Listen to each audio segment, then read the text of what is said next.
அகர முதல எழுத்தெல்லாம் ஆதி பகவன் முதற்றே உலகு. பாப்புக்கம். வணக்கம். இன்று பாட்டி சொன்ன ஒரு பாட்டு. சான்றோர் பெருமக்களே, ஔவையார் மூதுரையில் ஒரு அழகான பாடல் பாடியிருக்கிறார். நல்லார் ஒருவர்க்கு செய்த உபகாரம், நல்லார் ஒருவர்க்கு செய்த உபகாரம் கல்மேல் எழுத்து போல் காணுமே. அல்லாத ஈரமிலா நெஞ்சத்தார்க்கு ஈந்த உபகாரம் நீர்மேல் எழுத்துக்கு நேர். மிக அழகாக சொல்கிறார்கள். நல்லவர்க்கு நாம் செய்த உதவி கல்லில் செதுக்கிய எழுத்து போல் நிலையாக விளங்கும். ஆனால் இரக்கமற்றவர்களுக்கு செய்த உதவி கண்ணீரில் எழுதிய எழுத்து போல் அப்பொழுதே மறைந்துவிடும். ஆக என்ன பொருள்? நல்லவர்களுக்கு நாம் உதவி செய்தால் அவர்கள் வாழ்நாள் முழுவதும் அதை நினைவில் வைத்துக் கொண்டிருப்பார்கள். இரக்கமற்றவர்களுக்கு நாம் உதவி செய்தால் மறந்து விடுவார்கள். நல்லவன் சொல்லுவான், எனக்கு அவர் எந்த உதவி செஞ்சார் தெரியுமா, அடேயப்பா என்னால் மறக்க முடியாது அப்படி சொன்னான்னா அவன் நல்லவன் அர்த்தம். என்ன உதவி செஞ்சிட்டார் அவர், பெரிய உதவி அப்படின்னு. பெரிய உதவி கூட அவன் இப்படி சொல்வானேயானால் அவன் சரியான ஆள் அல்ல, நல்லவன் அல்ல என்று பொருள். சான்றோர் பெருமக்களே, எனக்கு என் வாழ்க்கையில் நடந்த நிகழ்ச்சி ஒன்று என் நினைவுக்கு வருகிறது. 1969 நான் பொருளியல் பட்டம் முடித்து பயிற்சி பெறுவதற்காக மிஸ்டன் பயிற்சி கல்லூரின்னு ராயப்பேட்டை, சென்னை, அதுக்கு விண்ணப்பம் போட்டேன். அப்பொழுதெல்லாம் உயர்நிலை பள்ளியில் பொருளியல் பாடம் இல்லை.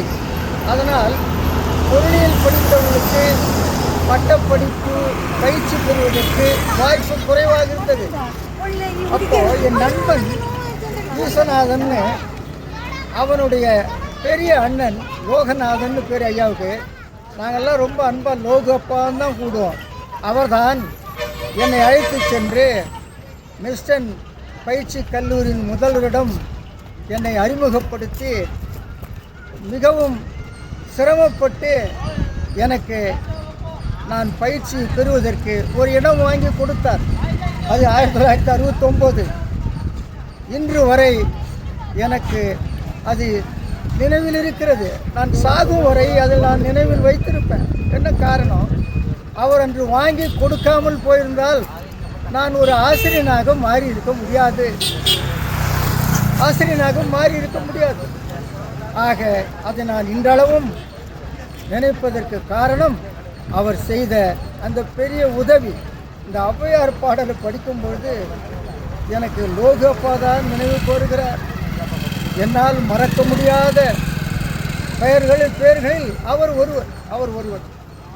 ஆக வள்ளுவர் கூட மிக அழகாக சொல்லுவார், எழுமை எழுபிறப்பும் உள்ளுவர் தம் கண் விழுமம் துடைத்தவர் நட்புன்னு சொல்வார். ஆக நல்லவர்கள் ஒரு உதவி செய்தால் என்னவா, எழுகின்ற பிறப்புகளில் எல்லாம் அதை நினைவில் வைத்துக் கொள்ளுவார்களாம். அதைத்தான் ஔவையார் சொல்லுகிறார். ஆக ஆனால் இரக்கமற்றவர்கள் அதை உடனே மறந்து விடுவார்கள். ஒருத்தன் ஒரு காட்டில் ஒரு மரத்துக்கு அடியில் நின்றுட்டு இருந்தான். ஒரு சிங்கம் பாய்ந்து அவனை கொல்வதற்கு வந்தது.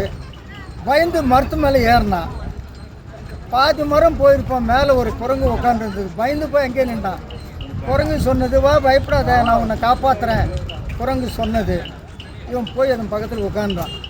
1 மணி நேரம் ஆச்சு. குரங்குக்கு உறக்கம் வந்தது, தூங்குது. அப்போ சிங்கம் சொல்லிச்சு, ஏய் எனக்கு ரொம்ப பசி, உன்னை சாப்பிட்லான்னு பார்த்தேன், நீ தப்பிச்சிட்ட, நீ அந்த குரங்கை பிடிச்சி தள்ளிடு, நான் உன்னை விட்டுறேன்னு சிங்கம் சொன்னது. யோசனை பண்ணாமல் அந்த குரங்கை பிடித்து கீழே தள்ளிட்டான்.